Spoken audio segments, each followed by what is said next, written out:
Zoom shows. Well, I talked about them. Thursday we had a show, Friday, and then shows on Saturday and Sunday. I'm talking about Ishmael Reed's The Conductor. It was at theaterforthenewcity.net. If you went to the show virtual, because you could be anywhere, there are people in Europe and Philippines checking it out, California, because the theater's based in New York.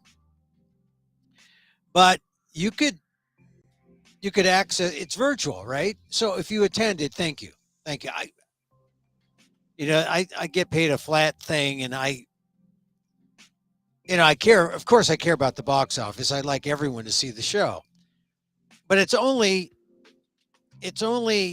online, right? And every time I talk to a theater person, they all say, "Oh, Emil, don't you want to get the audience's applause and have the audience react to your every move, and like you raise your eyebrow and people ooh, and you say something and they respond. I mean, that's live theater, right?" And I say, of course, but we're still in a pandemic, and people lie, right? I mean, you can ask them to. I guess that's the toughest thing, getting them to, like, either test before entering a theater, or showing proof of anything, vaccination, proof of a positive or a negative test. But people lie, right? And they lie about their circumstances, and that's why it's important. But because sometimes people go lax and say, okay, well, oh yeah, we're past the pen. Look, it's getting colder. Look, I'm wearing my lumberjack shirt. That's an indication that things are colder. So of course I want to appear live somewhere in a play, or my solo show or something, right? But I did the show. My buddy Ishmael Reed has wrote this really brilliantly witty, insightful historical play of ideas, right? The Conductor. And I've seen it a number of times now, the rehearsal. And if you missed it, here's your reprieve. If you missed it in the reading side, because when you see normal readings at a theater, they're kind of not very interesting, right? I mean, it's like a bunch of people in front of some new musical stands reading from the play. But when you get it on Zoom, my God, you get it on Zoom, and it's like a combination of a real staged reading plus a little bit of TV, because you get close-ups, and you get to focus on the playwright's words and Ishmael's his words. If you saw that San Francisco Chronicle piece by Jill Tucker, where she talks about Ishmael and how he writes about this subject, the San Francisco recall election of the school board and all the other politicians in San Francisco, the district attorney, and then takes that and puts it into a framework that is insightful, witty, informative. A Zoom reading is really the best way to experience that. And I think people at the theater thought that, because if you missed the stage reading over the weekend, you get a second chance to see, actually not to see the stage reading, you get to see the real thing. At some point, it's going to be in New York. There's an open invitation to present it off Broadway, and I hope I get to reprise the part of, I get to play a Fox News commentator type who loves the anglicization of the Asian American. But I hope that I get to do that, because that would mean essentially my off-Broadway debut, and should happen in the next, I don't know, 3 to 5 months. I'll let you know. Anyway, if you miss the live stage reading, we're going to actually do an actual performance maybe many performances, and there might be an opportunity yet to see the stage reading on Zoom again. But excited that the stage reading on Zoom, the virtual reading was successful, and that people liked it and thought it was worthy of having a live run. So very excited about that. That was my weekend. And if I didn't really pay attention too much to some of the other news that was happening, since Thursday, because there was a lot. There was a lot, and I'm going to cover some of that today. Although we did have our regular shows, I'll get to the meat of the stuff that really needs to be taken care of today. Welcome to the program. It's Emil. It's Emil Guillermo, Emil Amok to you. This is our program. Emil Amok's Takeout, my takes on all things considerable, my micro talk show of the AAPI and the AAXs. We're here Monday through Friday, as I like to say, live, 2 p.m. We're here live because it's more dangerous that way. Because I really don't know what I'm going to say next. I mean, I have a range of things that I'm my go-tos, but I really don't know where we're going here. I'm in the moment. And so you better experience it live, and then go back and watch the replay when it replays on amok.com or on YouTube. Actually, it's live on YouTube now, live on Twitter at Emil Amok, and catch it and say, wow, the first time he said it, it was funnier. Or you say, man, when he said it the first time, it was absolutely dead. But then now it's really funny. God, that Emil, what a performer, talk host, writer, whatever I am. Anyway, I am the aforementioned Emil Guillermo. I talk host, journalist, sometimes performer, actor. God, it was a lot of fun doing that play, The Conductor, over the weekend. And I mean, it's a real stretch, right? I get to play a commentator.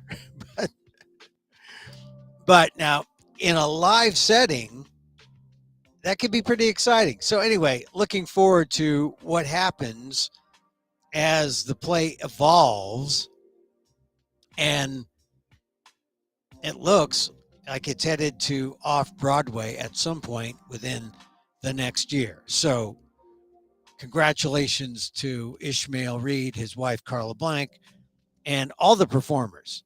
One thing I miss because of COVID, I just haven't gone to the kind of fringe festivals that I used to within the last couple of years. I used to go to about 3 to 4 every year. But because of COVID, I've kind of limited myself to this sort of thing. Me standing next to my Gong t-shirt. And I like this because it's safe, right? I mean, people lie out there. They lie about, if they're vaccinated, they lie about, who they have been consorting with. They lie about everything. And a recent study said like 44% of the people lie about their status or their vaccination status. I mean, it's just, you can't trust anybody. And so I'm still kind of semi-locking down. And I don't really regret it, but there are moments like doing the play this weekend. I thought, oh, it would be so nice just to be back in the theater again. So maybe soon, maybe in the next 6 months, they'll take the play, The Conductor, off Broadway, and maybe even do some things around the Bay Area. But very excited about that. All right. On today's show, it is now officially the 17th, and now we're into it. We're out of the colonial part of October, which is what I call the first part of October, Filipino American History Month. We share it, with the Hispanic Heritage Month, which begins from September 15th to October 15th. Now it's all ours, which is great because then as a Asian American whose heritage was hijacked by the Hispanics or by Spain, I don't have to feel weird or awkward because it really the first part of October, if you're Asian and a Filipino and the legacy to Spain, the first part of October really is the colonial part of October. Now it's all our own.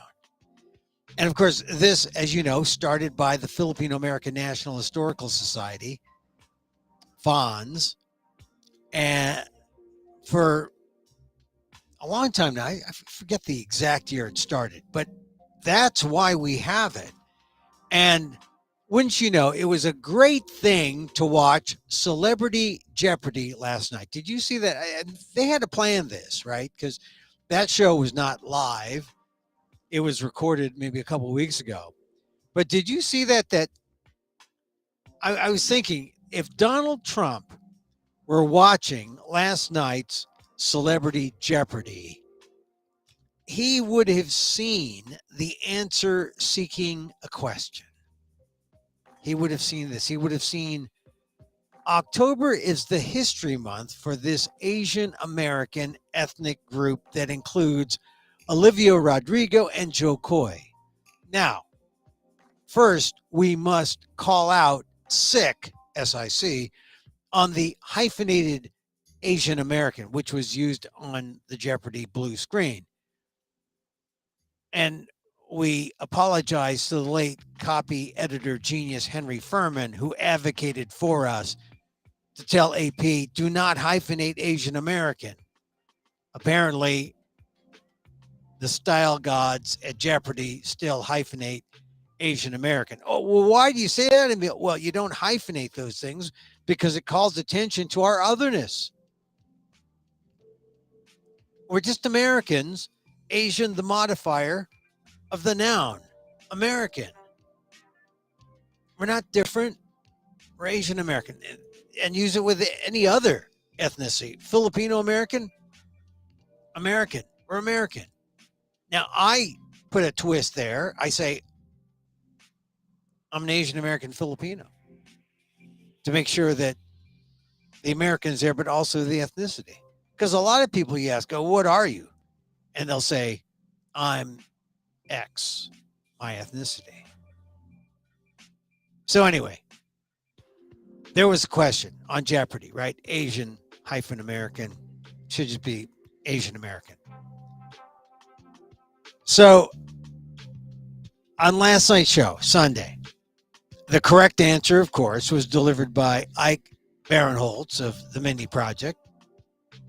And he answered, what is Filipino? To which our designated AAPI Man of the Hour and also fellow contestant Simu Liu, the Shang-Chi, 10 Rings guy, Marvel superhero, punctuated the moment by asserting some mock outrage at Barinholtz. Certainly was mocked, but it also shows how bittersweet it is when someone says, what is Filipino? I mean, indeed, what is Filipino? I mean, that's what Lou said to highlight the point of our indivisibility. What is Filipino? Really, that question, it's an essential Jeopardy answer. And the reason for Filipino American History Month. Come to think of it, really, shouldn't it be, what is Filipino American? We go into all these kind of different descriptors. You know, the fact is, few people know of any of it, let alone that it encompasses Sour Singer, that's the name of her album, Olivia Rodrigo, half Filipino. Her father's Filipino, her mother, I think, Irish, English. Her legacy, I think she was born in America. Comic Joe Coy, formerly half Chelsea Handler.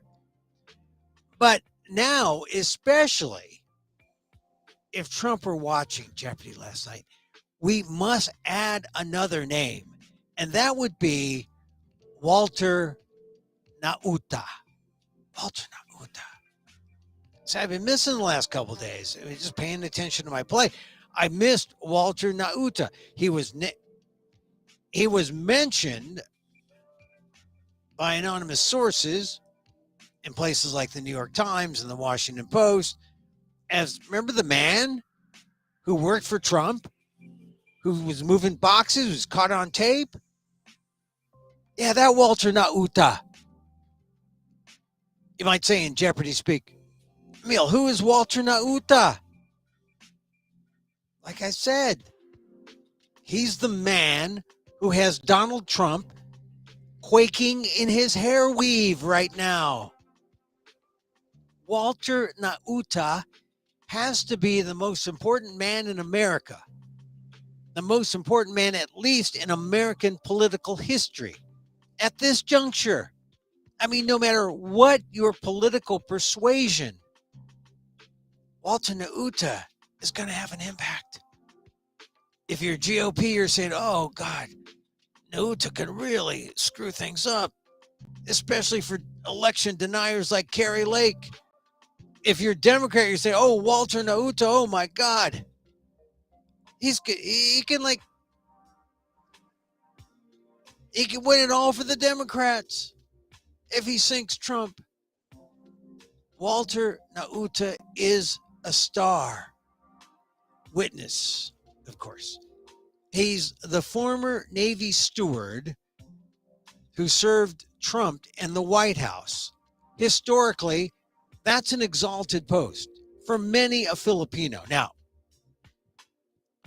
many a Filipino, well, especially in times of scandal. You'll recall the Monica Lewinsky, Bill Clinton days, who was Miss Lewinsky's close confidant. Navy steward working in the White House, Bayani Nelvis, whom Lewinsky called Nell. I'm telling you, Nauta is in a long line of stewards who has served in the White House. He's been called Trump's Diet Coke valet, but he was more than that. Nauta followed Trump after the lost election, not just the last election, but the lost election through Mar-a-Lago, and there, Nauta became the guy who.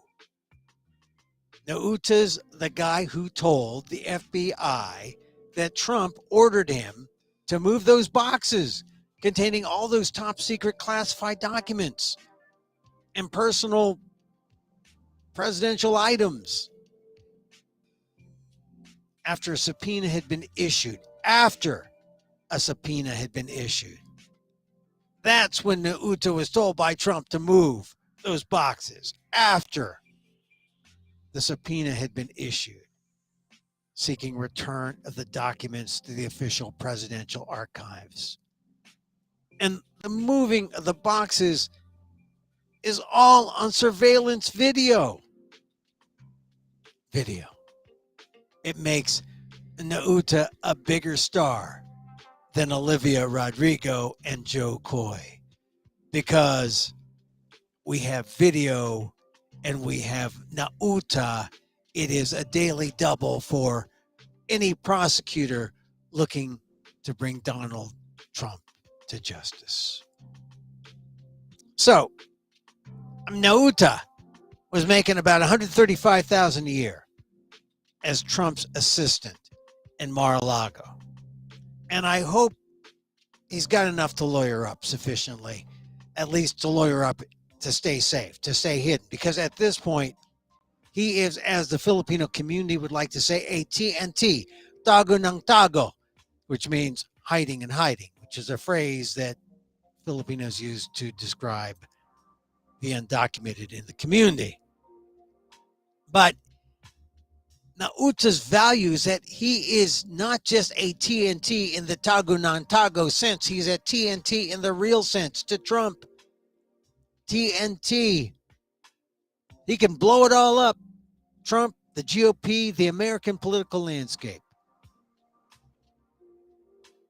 Just by being the star witness in an obstruction case on those Mar-a-Lago documents that Trump says, well, he did it. Well, now here's a corroborating person saying, yeah, he moved those boxes for Trump. So if Nauta doesn't pick up my phone calls, I understand. Because of that, I could not independently confirm that Nauta is in fact Filipino American. But we know from public records he was born in Guam. He joined the Navy from there. And I just know the Nauta family name is generally a mix of Chamorro, native Guamanian, and Filipino. And as a Guamanian, Nauta has the special status of being one from an American territory, like the Philippines once was. If you're from there, you're considered a citizen if you're from a territory, but you can't vote. You have a member of Congress, but they can't vote. You're a colonized American, but no one likes to put it so bluntly. So you are nowhere. And this is the status of Walter Nauta, making $135,000 a year, fetching Diet Cokes for a former president, which is somewhere and seemingly a good gig for anyone who is a citizen but can't vote. Now, Nauta needs to be protected from his truth-challenged former employer, but maybe still current employer. Maybe he's just absent on leave. But Nauta needs protection from his truth-challenged employer and all his cronies, because Nauta knows the truth. And Trump can't say Nauta was the coffee boy or that he didn't know the low-level worker. Walter Nauta? Who is this Walter Nauta? Nauta. The fact is, Donald Trump knows the Jeopardy answer. And now so do we. Nauta and the surveillance video are proof. Nauta is the former White House steward who could be the steward of our democracy if his words are strong enough to bring down Trump. I think that's what a prosecutor is betting on. And if that's the case, that would be more than a footnote in Filipino American history. I'm telling you, we enter into Filipino American history all our own, the second part of October, and we're given this historical gift. I just hope Walter Nauta is safe. I hope he gets a chance to provide the truth and help bring a former president to justice. So, as I said, we move into this phase in October. This is all our own Filipino American History Month. We leave Hispanic Heritage Month, which splits September and October, the 15th through the 15th. But we exit Hispanic Heritage Month with a bang.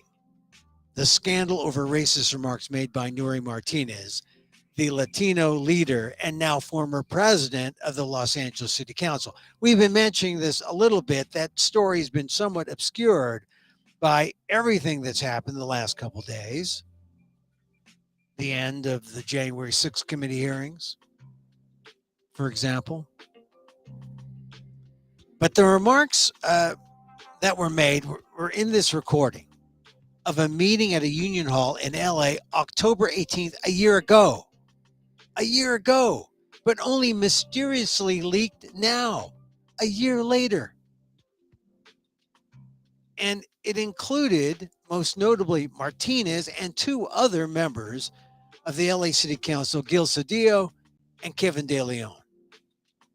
Now, I've mentioned this. Cedillo is like, he lost in the primary.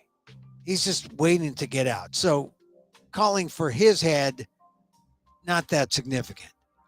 De Leon's another matter. He ran against Feinstein. That took some guts.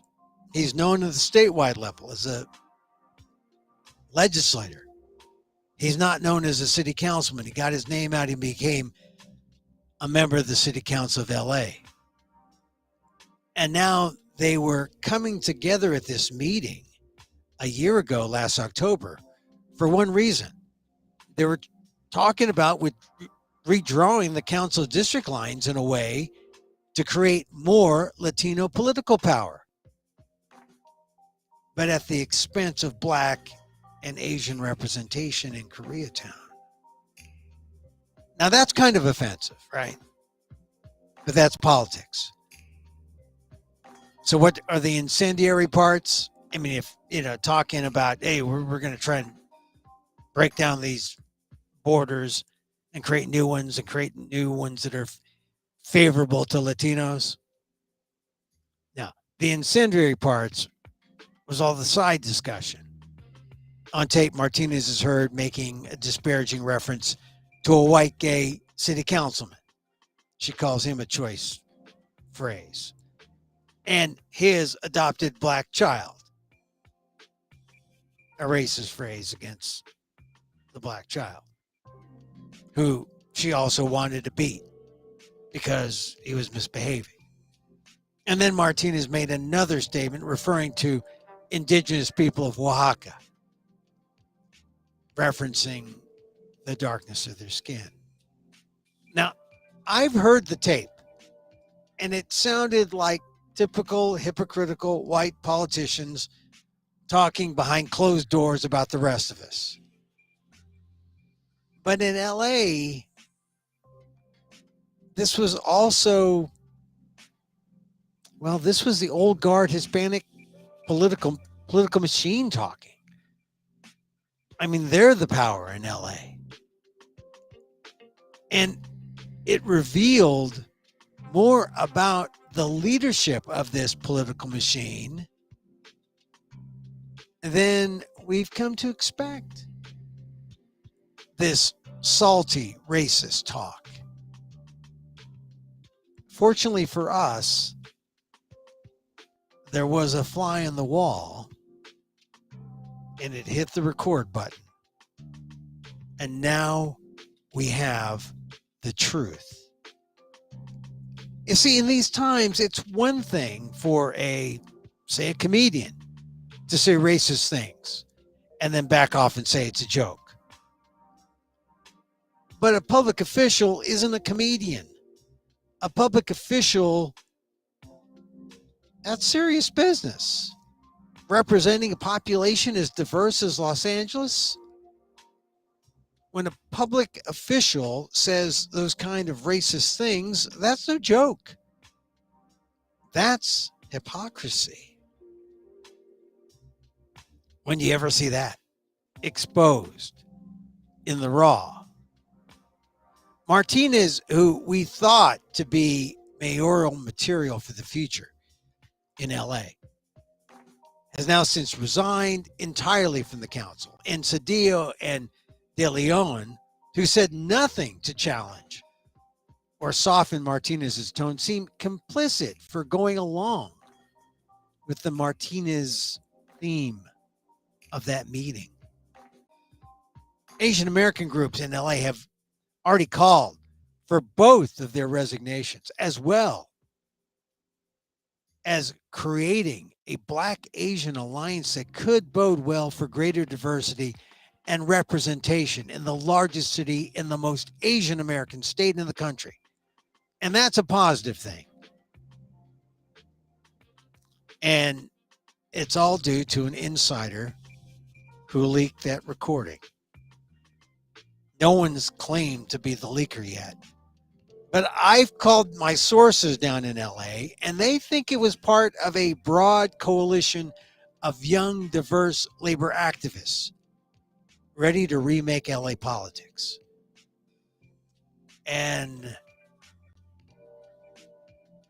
this certainly has shaken up the landscape, the political landscape of LA. And just for good measure, Rob Bonta, California Attorney General, and the highest ranking Filipino American official, is looking into the matter because the council members were talking about redistricting. This is a big deal. It's a big deal because Asian Americans, even though we're like third in the pecking order, Hispanic, white, then Asian, we need to consolidate our power. We need to coalesce with other groups. In this case, African Americans. Because they were talking about Koreatown. But by drawing up the districts in the way they were, this group, they were going to take away, they were taking away black power and trying to add on Latino power to create more Latino seats, 15 total seats in the LA City Council. But that was the idea. And of course, if they're cutting up Koreatown, guess what? Asians get nothing. Because Asians have, for the most part, left areas like Koreatown and Manila Town in LA. And they've gone, to nearby suburbs. Now we have an alliance. And now we have really the signal of a new day. Maybe not in California politics quite yet, but certainly the politics in the biggest city in the state. All right, so one last bit. I talked about this on show 411. That's why I sent it out. Today, as I speak now, it's the 17th. Tomorrow, Tuesday, is the 18th.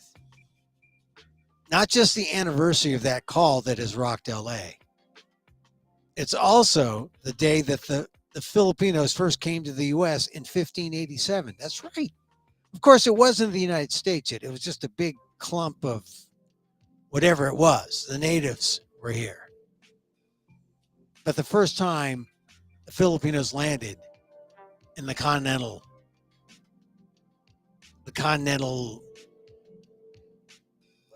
North America, what they call the U.S., before it was the U.S. And the proof are ship logs from the Spanish explorer Pedro de Unamuno. The ship of Unamuno landed somewhere between Half Moon Bay and Morro Bay on the central coast of California. But aside from the logs, they did not leave a consistent record of their presence. So what do? Did they have babies? Did they start a Plymouth Rock or Jamestown-like community? Did they leave a trail of lumpia somewhere? No, the Filipinos were just deckhands, and there weren't that many of them. And it wasn't their call. They were outclassed, and they left California with Unamuno as deckhands, but after he claimed the area for Spain. Professor Dan Gonzalez and I talk about this on my episode 411 of my podcast. And he says the date of October 18th is legitimate, 1587, but the way to look at it may be that it is the first contact of Filipinos in the New World, which is not insignificant. as Dan told me on the podcast, it's an assertion of presence. It's not an assertion of the continuity of presence. If only they had audio or video. Still, that presence is more than just a drive-by event. And I've written more about it on the ALDEF blog. Go to aaldef.org/blog, go to the link, and some of my past columns where I wrote about, hey, the Filipinos were first, 1587. But no one makes a big deal about it. Because as the traditionalists would say, yeah, what you do with you got here, did you develop something? Did you start a community? Dan has some interesting ideas, and he talked about it on show 411. He said there may have been other Filipinos on boats who came once they realized that there was a there.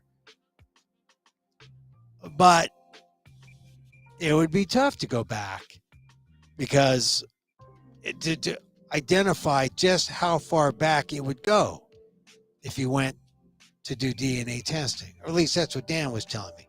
Check out the podcast. I put a link to it on episode 411.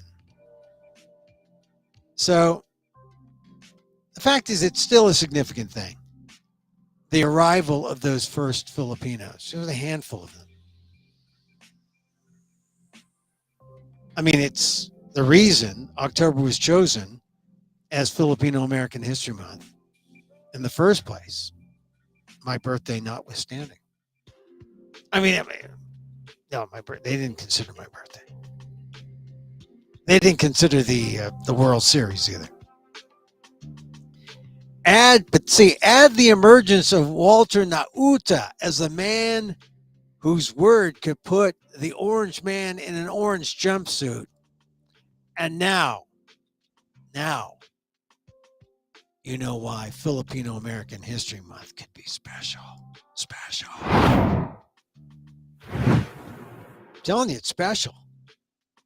I mean, it's a special time. Filipino American History Month. A couple other things before we depart today. I mentioned how I was reading about Kari Lake. She's running for governor in Arizona. And this is what happens when you get people in television who learn how to be good at being on television. They become dangerous unless they use their power for the good, right? And so I'm reading an excellent piece in the Washington Post over the week talking about how Kari Lake, her career, small market, big market, returns to Phoenix. She loves Phoenix. She's there for Phoenix has always been one of those markets that was, big but right to work. So you don't make any money unless they really value you. I mean, you can't just go into a market and say, well, this job pays this, right? It's not fair like in union markets. A right to work state is you cut your own deal, and if you're lucky, you get paid. If you're not, you don't. So Kari Lake rose from being a weather gal up to apparently a $400,000 anchor, which is a lot for Phoenix. But my point is, it shows that she learned her TV skills well. And when you learn your TV skills, you're dangerous unless you use them for the public good and not for self-serving reasons, as she's doing now, manipulating the media, manipulating cameras, manipulating pretty much everything involving her and her campaign, and doing it so much better than everyone else that she, with no experience except media experience and manipulating Trump voters who will do anything to save Trump, who will do anything for people who back Trump and back, who say the election was stolen, people who will do anything for an election denier. Kari Lake has raised her election denialism. Is that the word? She has raised it to a fine art. And it doesn't hurt that her opponent,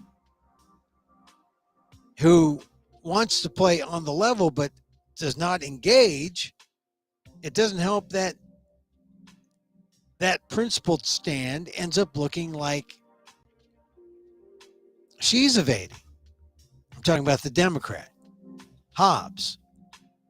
So Kari Lake, on the basis of her media manipulation skill, not political skill, although that is political, on the basis of that, on the basis of her opponent's unwillingness to engage with her, because Kari Lake is a manipulator. Kari Lake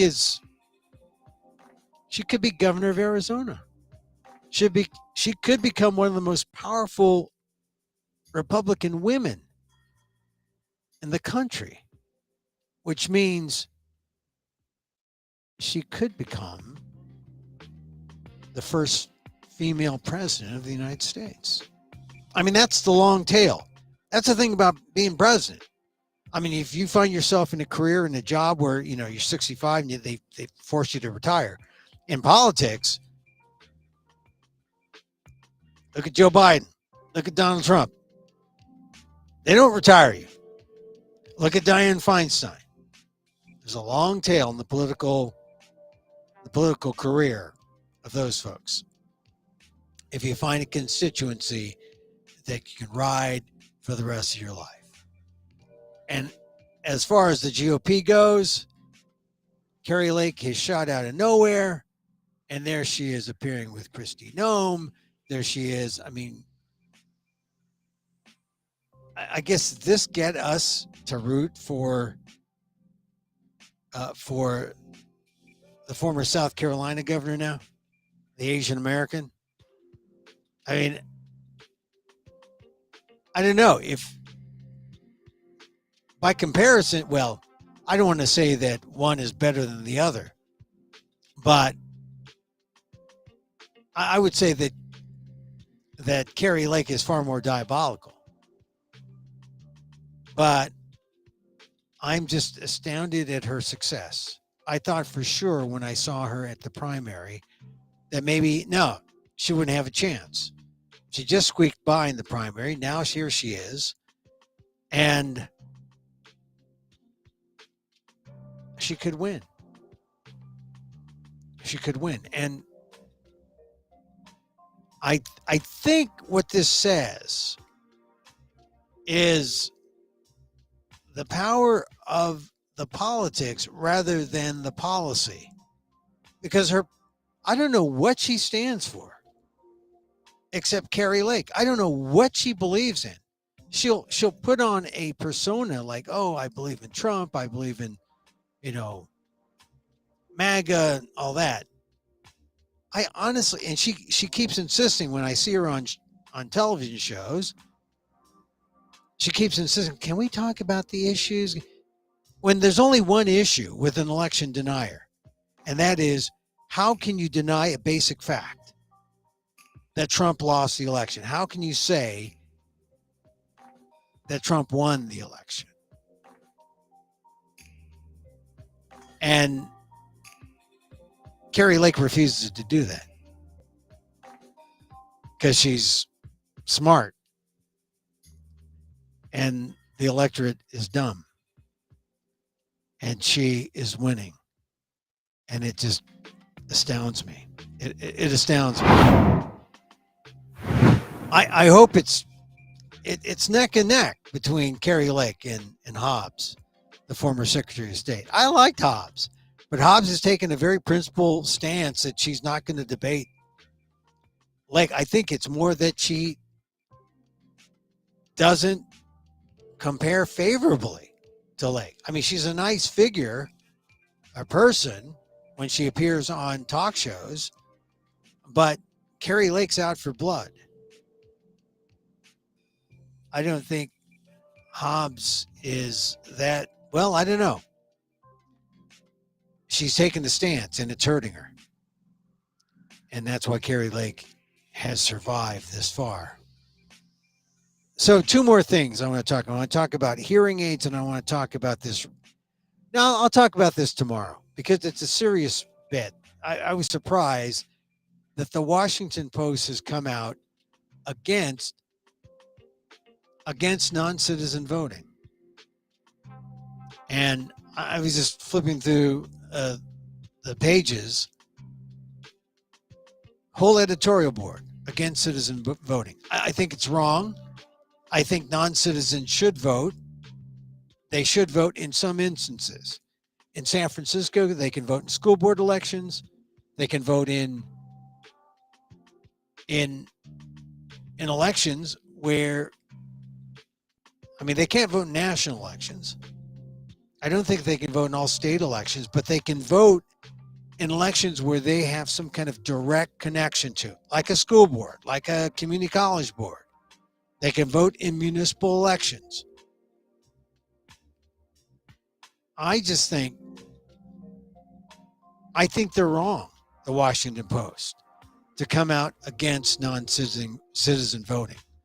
Because if you want to know where the democratic revolution is in America, where the pro-democracy movement, it is to extend voting to all people in the United States who are impacted by the politicians who make their decisions that affect these people's lives. If you got a kid in school, you go to a public hospital, municipal elections, politicians should keep these people in mind and not feel like they can totally ignore them because they're not citizens. I'll be back tomorrow to talk more about that and also to get the Post point of view. But from the quick read I gave the Post, it seems that, hey, they said citizens should vote. That's it. End discussion. No, not the end of discussion. Not the end of discussion. All right, one last thing. Huh, Emil? Huh? That's right. We're at the end of Huh. What is the end of Huh? Is that like Shang-Chi and is that like some kind of Marvel movie? No, the end of Huh. You know, when you can't hear and you're constantly saying, huh? Some of my friends think I do that now. But I don't. I hear pretty well. I think. Huh? Sometimes I just say, huh, because I want you to say it again. Instead of saying, huh, I should say, could you say that again? No, I heard you. I just don't believe you said what you just said. That's why I say, huh. No, this is the end of Huh because today, October 17th, marks the first day that you can buy a hearing aid over the counter. Now, I first heard of this 3 years ago when there was a movement to change the law. The laws were you had to get a prescription, you had to wait, they had to fit your ears, you couldn't get a hearing aid without elaborate tests. You couldn't just go over the counter and buy hearing aids. Why? I don't know. The hearing aid cartel said no. And it was so frustrating for a lot of people who need hearing aids. I think the number of people who need hearing aids is just vast number, something like let's see, is this right? I can't believe my own writing sometimes. Tens of millions of people have hearing loss. Tens of millions. So it's inaccurate. That's more a generalization. But tens of millions, and yet only 16% use hearing aids. That's the disconnect. That makes you say, "Huh?" Gonna make you say, "Huh?" Yeah. I mean, so if you think about that, tens of millions, and what is it? The stigma that you got to go in and get a test? Is it the stigma that she has a hearing aid? Someone I know, I like and admire, being asked a question, and she said, "Oh, you're going to have to speak up because," and then she took it off, very fashionable, but she moved her hair and she showed her hearing aid. That's like being authentic. Hey, here's my hearing aid. No, actually, what it was a mark of classism, really. You need a hearing aid, but you can't get it because you need a prescription. And if you get the prescription and then you get a hearing aid for not one but both ears, that could be like a $5,000 bill. 2,000, two and a half each per, one. And if you need two of them, that's 5,000. Look, I'm a lefty, so I only have my left ear good. No. I know what the left says. I better have the hearing aid for my right side because I don't know what the right is saying. So I got to hear them. I mean, that's how you can save costs, I guess. But the hearing aid story, it's wild because I don't know why they separated it such so that you couldn't just walk up and say, "Hey, I'm hard of hearing and I don't know sign language. I know how to give you a different finger if you say no to me, but I don't know sign language." 3 years ago, the beginning of the end, where they made the vote. They said, "We're going to get hearing aids to people. We're going to lower the prices. We're going to make them available. We're going to lower the prices so that everyone who needs one can have one, especially all you people who love rock and roll music but can't listen to music now because you can't hear it." I'm thinking about all you Metallica fans and all you Ozzy Osbourne fans. Maybe, I mean, I know my ears are shot because of concerts and headphones and all that. So maybe I'll check one out. I started hearing this because my father-in-law, my late and lamented father-in-law, one of the first things he asked for once we were able to get to him and help him out because he was not getting the help he needed, we got him hearing aids. And he didn't want the fancy ones. No, I think he did want the fancy ones. Oh, he got him. And then there are all these arcane things that go wrong with hearing aids. Like you can't plug them in, and you can't. I mean, they don't recharge, the same way. So some really are better than others. Anyway, this is Hearing Aid Liberation Day today. And if you're one of the tens of millions of people who have hearing problems, help is on the way. You can get over-the-counter OTC hearing aids. Less than the thousands of dollars they used to cost because they passed this new law, I think about 2.5 years ago. Here, they're not free, but they're not going to set you back as much as they did. It's hearing aid liberation. It is truly the end of, the end of, what'd you say? I really, sometimes people who know me say, "Emil, you heard me. You're just saying, because you want me to repeat what I said so you can hear it a second time." Yeah. It's not that I can't hear. It's because I'm not comprehending. It's because I'm not really listening to you. No, I'm listening to you. I'm listening to you. All right. Hey, that's it for our show today. Hey, if you found us, this is what we do Monday through Friday, 2 p.m. Pacific Live. 2 p.m. Pacific, that's 5 Eastern.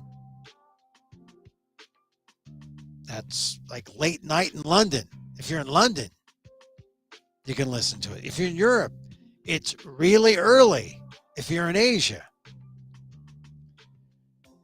Monday through Friday, 2 p.m. Pacific, on Twitter at Emil Amok. There I am, popping up on Twitter. I'm on Facebook, fb.com/EmilGuillermo.media. Also Facebook Watch, Facebook Live, YouTube, my YouTube channel.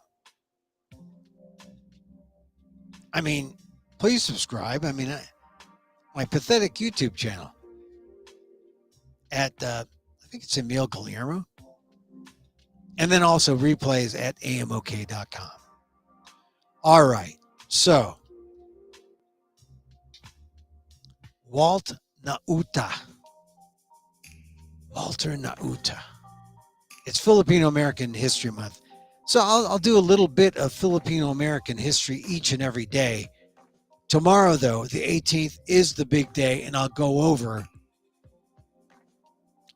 why the 18th is revered and the controversy about the 18th. I'll go over some things I've written about the day. It's still important. Like I said, when I talked to Professor Daniel Phil Gonzalez, College of Ethnic Studies, Asian American Studies, San Francisco State University, he said it's still important. Filipinos' first contact with the New World. It's important. It's important. So, thank you for joining me. Thank you for being here. And once again, if you saw the conductor at theaterforthenewcity.net, thank you for showing up to that. And if you missed it and want to see it, you'll get your chance live. I think the producer said it's going to Broadway sometime in the next 6 months. So I'll let you know. In the meantime, if you haven't been vaccinated, will you get vaccinated, please? It's going to help. It's only going to help. And I just can't get over the fact that people are out there thinking that it's okay to live your life like there's no COVID. There's COVID. Pandemic is not over. Get vaxxed. Regular listeners to the show know that I like to end these sessions with a little loving kindness meditation. I am a student of meditation. I have been for the last 2 years or so. Have a certification to teach. But I find that when I come to the end here, I just like to give you a sense that, like you don't have to sit, you can stand up, you can live your life. It's much less formal than people try to make it. And I know people will say, look, you got to sit, you got to have a cushion, you got to have a bell, you got to light some in. You could do it in life. When you do it, you should do it at least 3 minutes at a time, 2 to 3 minutes. Optimal might be 11. Maybe split the difference. Maybe go 7. But it's cumulative. It builds up. It's worthwhile. It's helpful. I'll tell you, it's helped me a lot. And so I like to end every program with the loving kindness meditation. And it really is just a way to deal with the things that are blocking you from going forward, for being you. Like sometimes shame gets in the way. Whenever I hear the word shame, I think of one thing. You don't like yourself enough. You need to like yourself more. Loving kindness, that'll do it. So, as I wish for me, I wish for you. May you be safe. May you be happy. May you be healthy. And may you live with ease. Emil Guillermo here. Back in tomorrow. Live 2 p.m. Pacific right here. Till then, mahal